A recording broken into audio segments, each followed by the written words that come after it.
If you haven't already seen my proper structured review of Pokemon Legends Arceus, I recommend you check out that video first, link in the description. This one is a sort of appendix to that where I will cover a bunch of loose thoughts, both positive and negative, that I just couldn't fit nicely into the main review. I'm gonna do my best to not jump around too much, but it's still gonna be pretty disjointed. I'm sorry in advance. Oh, and spoiler alert.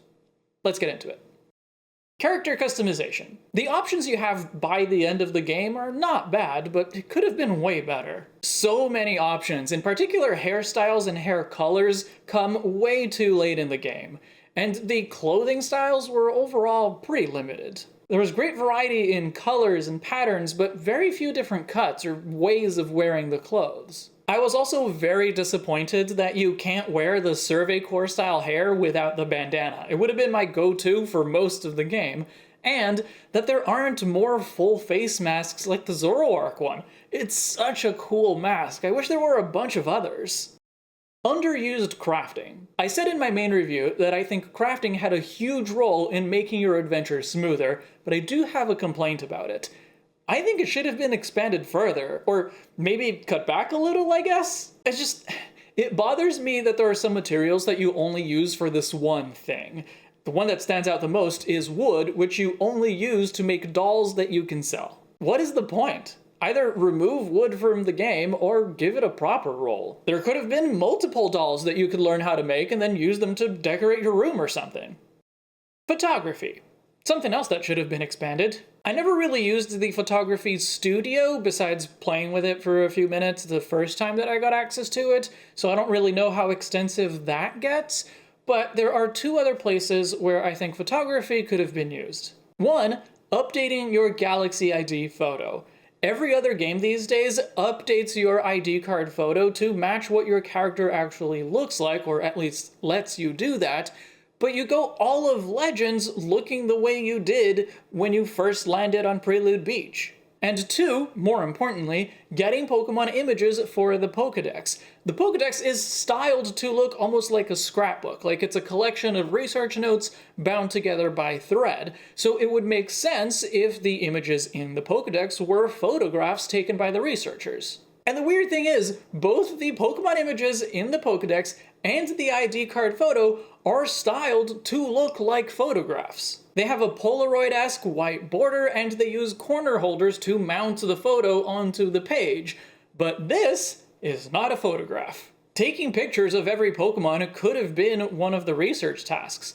The photo studio might have been the place to do that, or what I would prefer would have been to take the Hyrule Compendium route. In Breath of the Wild, you sort of build a Pokédex of animals, monsters, and equipment by taking photos of all of it using your Sheikah Slate. It was really fun trying to take photos of everything before they could spot you and run away or attack. Something like that would have been perfect for the Pokédex. You cannot go any farther. That was my biggest frustration when exploring.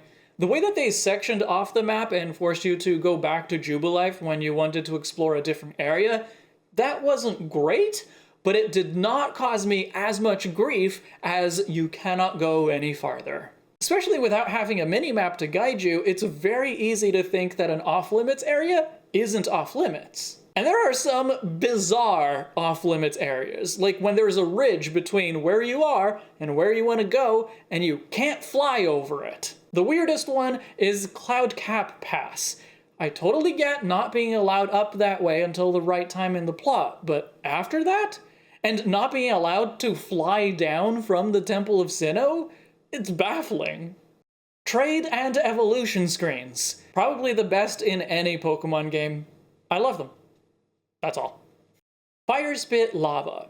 If you can drown in the water, and I did, why can't you get burned on the lava? Thankfully, when I first arrived on Firepit Island, I had the sense to try to jump into the lava, so I found out pretty early on that there's an invisible wall preventing you from getting hurt. But I know other people, like Indigo, didn't do that, and so when they got into the match with Arcanine, they thought they had to be a lot more careful than they actually did, and that got in the way of their experience of that match.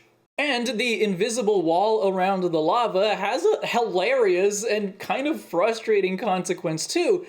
you can't fly over it. It's especially noticeable at the arena where you just don't move because of lava that's several feet below. It's just stupid. Team management. Being able to trigger your Pokemon's evolution whenever you want, rather than having to cancel out of it at every level because it's not the right time of day or not the right place, or just because you don't want to evolve it, that was awesome and needs to stay. Same with being able to adjust your Pokemon's movesets on the fly. Both were surprisingly freeing. Pair them with a box link so that you can change your team members wherever you are, and that'll be perfect. Catching mechanics were awesome. The flexibility to approach Pokemon however you want and to catch Pokemon without having to battle them first should stick around for future Pokemon games, even ones that don't focus on research. It doesn't have to be exactly the same, but they should iterate on this. Unfortunately, judging by the Pokemon Scarlet and Violet website, that doesn't look like that's going to be the case. Music. My favorite tracks are the Ancient Retreat and the Volo Battle themes. Ancient Retreat is just lovely, I love the bells, and the Volo Battle theme sounds as unhinged as he does. Pokemon sizes. I love that Pokemon have different sizes that are visibly different right from the get-go. It's not just in the Pokedex or something, and Alpha Pokemon are a great gimmick to highlight those differences. It's a really nice expansion on the idea of Totem Pokemon just spread out to anywhere and any Pokemon, not just specific ones. That said, it was very disappointing that Alpha Avalugg isn't huge. The best thing about that Lord Avalugg encounter is how big it is. Its size makes it feel really daunting and truly awesome in the literal sense of the word. It inspires awe. I didn't necessarily expect Alpha Avalugg to be that big, but regular Avalugg are so small that anything reasonably big would have been much better. Shiny Pokemon. I've long wanted shiny Pokemon to be more common. As far as I'm aware, the base shiny rate isn't changed, but just by having them visible in the overworld, and with both a visual and audible sparkle to really catch your attention, and in a game where you can have dozens of Pokemon spawned in at once, kind of artificially increases the shiny rate. Now, if only I could figure out what happened to my shiny luck after I got the shiny charm. Battles. Seamless overworld battles are exactly what I wanted. Being able to move around during the battle and get knocked down when the Pokemon attack, I really enjoyed the novelty of that. They even added something that I had not considered and that I adored, being able to literally run away from the battles. You go too far and you disengage. The battle ends. It's awesome. Most of the changes that they made to how moves and priority and status conditions work, I thought those were cool. It's great that they could experiment with things like that, but I wish they kept spread moves, especially since you can end up in situations where you have a single Pokemon battling 5 opponents, maybe more. Partner Pokemon. A Pokemon that stays outside of its ball would have fit perfectly in this game. Honestly, when I first met Mai and she mentions that Munchlax battles at her side without needing a Pokeball, I thought she was going to unlock the following Pokemon option for me. I don't know exactly how a partner Pokemon might have interacted with wild Pokemon, but it would have been really cool if they could knock down stuff from trees or break crystals for you on their own, sort of like how in Let's Go they sometimes picked up stuff for you. I think it would have added even more to the immersive exploration. Just imagine riding around on Weirdeer with your Umbreon running along beside you. Knowing Pokemon, they probably would have left the Umbreon behind. A partner Swinub would have been perfect for that mushroom hunting quest, and there could have been a bunch more quests like that where you need to have a specific partner Pokemon. Missed opportunity. Ride Pokemon.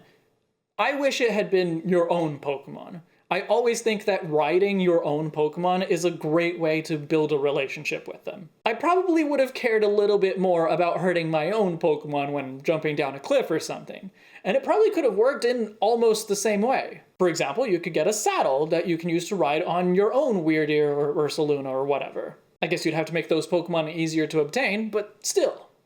Food fight. The idea of soothing a Pokemon by hitting it with food is pretty weird. You're not throwing food to the lords, you're throwing food at them. Seems kind of disrespectful, doesn't it? Maybe if it was something like fighting a Dodongo in Zelda and you had to wait for the Lord Pokemon to open its mouth so that you can throw the balm in, that might have made more sense. Or if you had to alternate more deliberately between battling them to weaken them and giving them food nicely to calm them down. The bombs make even less sense when they're magical space bomb or mysterious bomb. Trainer health. For the most part, having just a black or red frame around the game to indicate how much damage you've taken was fine. But in the more intense fights, it would have been helpful to have a more concrete sense of how many hits you can still take. A health bar or a heart gauge would have been nice. Benny the Ninja. Should have been Ninja the Benny.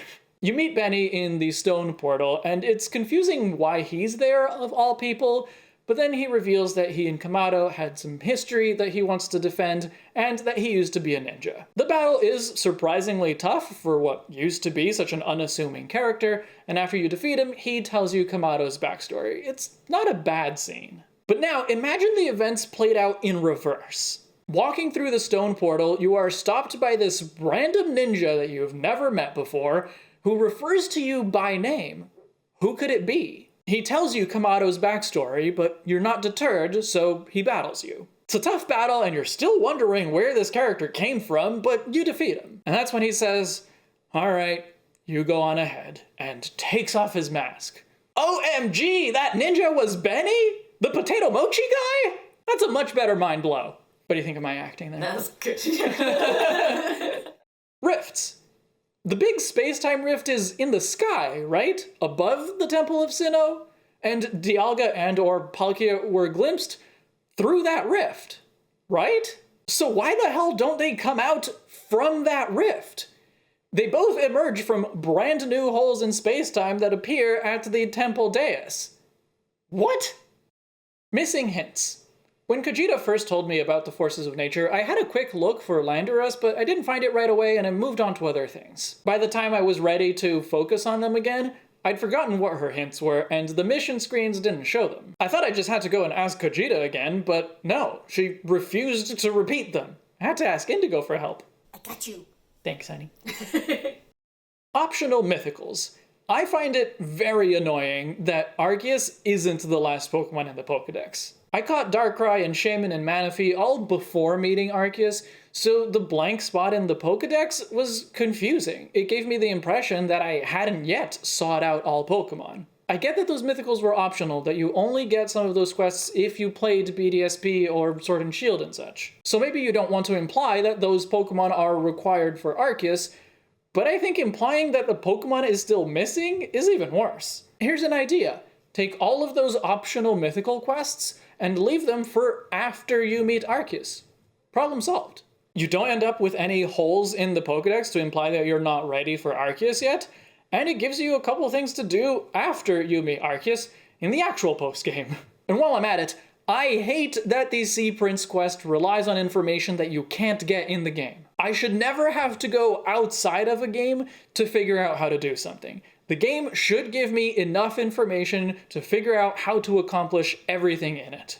And that note of frustration is what I will leave you on. If you want to hear my opinion on anything that I didn't discuss today or in my main Legends review, link in the description, let me know in the comments. Unless it's about the visuals or the new Pokemon designs, both of which will get their own dedicated videos. Thank you to all of the Libros who support my work through Patreon and YouTube channel memberships, especially luxury patron Ethan from Chicago. And thank you all for watching and putting up with this mess of thoughts.